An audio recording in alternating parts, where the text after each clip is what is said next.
morning, everybody. I'm sitting here all by myself in our classroom, and it's a little bit lonely. And I was thinking you guys might be missing school as much as I am, so I wanted to say hi. So, hi, everybody. Happy St. Patrick's Day. I thought today I might share a story with you. So, I picked out the book Clever Tom and the Leprechaun, and it's written by Linda Shute. And it's a really funny story, and I would have shared it with you if we had school today, so I thought I would share it with you by a video. So here we go. Clever Tom and the Leprechaun, an old Irish story.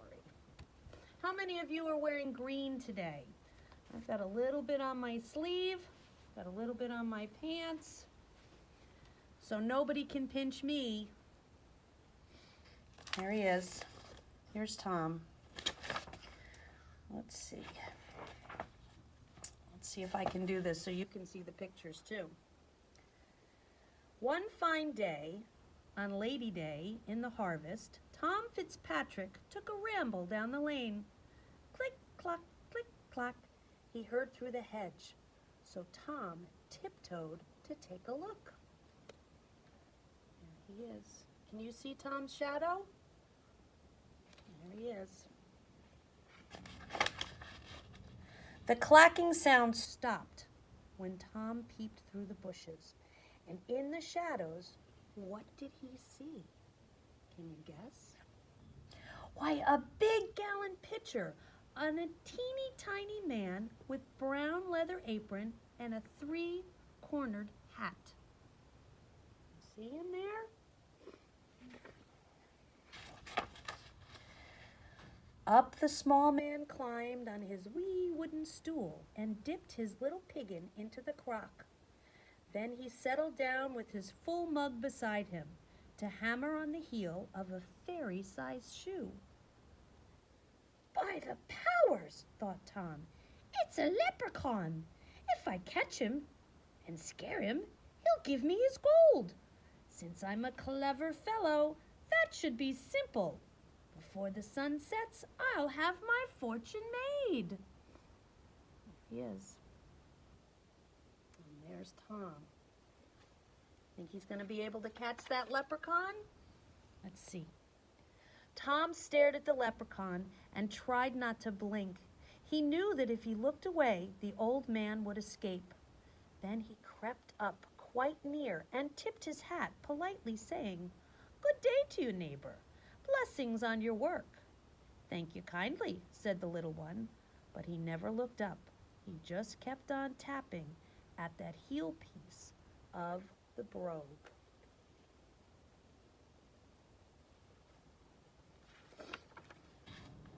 Tom moved his hand closer while he smiled very sweetly and said, "Today's a holiday. You shouldn't have to work."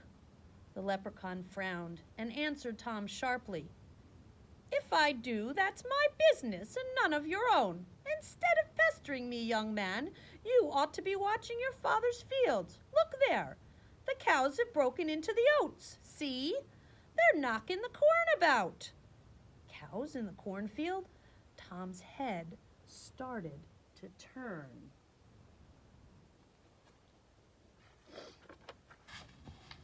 But he wasn't fooled by the leprechaun's trick. Quickly he gathered the sly fellow and cried, "Now you're my prisoner. Tell me, where's your gold?" The leprechaun wiggled and twisted and whined, "Oh, I'm just a poor man." But Tom held him fast. "You and I both know you're lying," said Tom, and he made a fierce, frightening face. Finally, the leprechaun quit squirming and said, "Tom Fitzpatrick, you're too clever for me. I see you're after my buried treasure, so I'll have to show you where it is."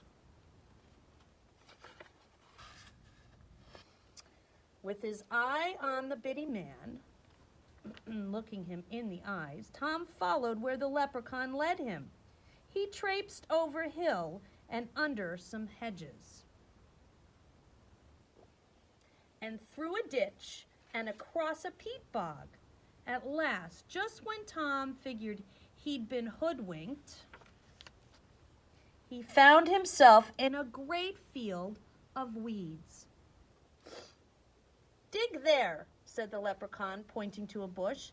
"Deep under that bullion is where I put my gold." "Thunderation," said Tom. "I need to fetch my spade. But when I return, I'll be lost. There are 40 acres of bullions here, and each plant looks just like the other." Oh, what do you think Tom's going to do? Let's see how clever he is. Still watching the leprechaun, Tom figured out a plan. He tied his bright red garter on the bush. "Swear, you old rascal, that you won't take this off while I run back to get my spade." "That I will promise you," said the little man. Tom grinned, knowing leprechauns always kept their word. "Now, since I've shown you where my treasure is, I don't suppose you'll need me anymore." "No," said Tom. "My fortune's made. You may go, and good luck go with you." "Then goodbye, Tom Fitzpatrick," said the leprechaun. "May you do much good with what you find."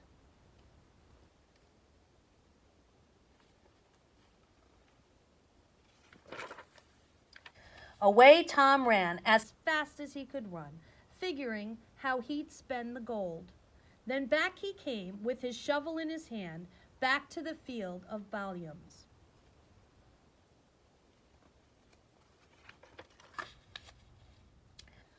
But when he got there, lo and behold, a garter just like his own was tied to each and every bush as far as he could see. You see that? Who tricked Tom? Who tied all of those red garters around those plants? Can you guess? Tom dug under the bullion. He thought he tied where he thought he tied the garter, but nothing was buried under the bush, and so he dug under another. He dug to the east and he dug to the west, and still he found no treasure. The harvest moon rose as he dug to the north, and it set as he dug to the south. Oh boy, how do you think Tom's feeling right now? A little frustrated, maybe? When the sun came up, Tom saw he dug 100 holes. And tired, Tom Fitzpatrick knew he couldn't find that gold. So he gave up and he headed for home.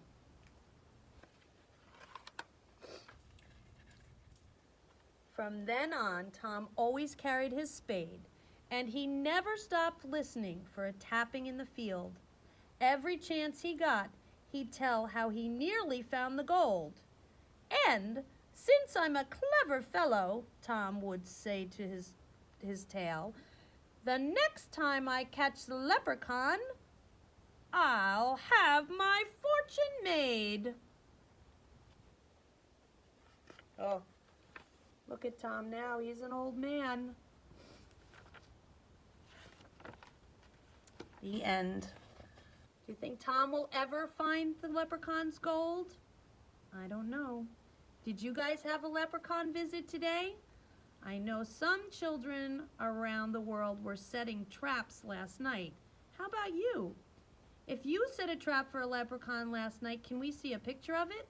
Maybe mom and dad, or moms, can post on our email and everybody can share what their leprechaun trap looked like. Are you wearing green today? Can you take a picture of yourself and show me? I'd love to see it. I miss you guys a lot. Stay tuned for another story tomorrow.